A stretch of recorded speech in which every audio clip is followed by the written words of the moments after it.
Thank you, James Carver. We come to the second round of speakers. For the EPP, Elmar Brok.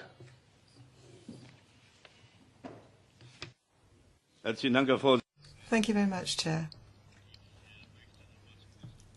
Once again, I should like to point out that the EU and its member states believe that the nuclear agreement should be maintained as long as everybody involved meets the requirements.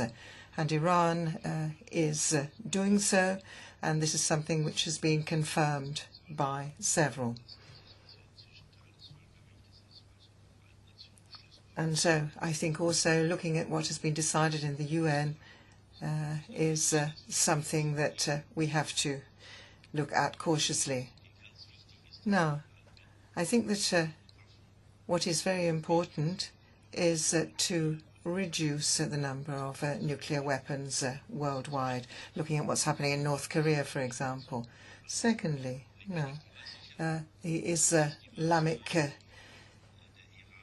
state trade.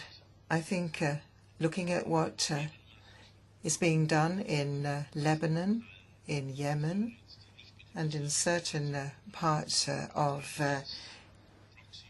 Syria, which is not part of IS, we have to look at the issue of proxy interventions, and I think peace will only arise if Saudi Arabia and Iran, as has been said many times, if Saudi Arabia and Iran just end their competition for power in the region.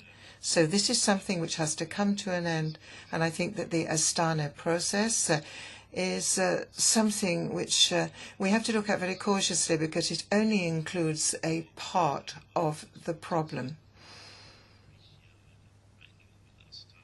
It's not just a question of an agreement in Astana, but we need to look further.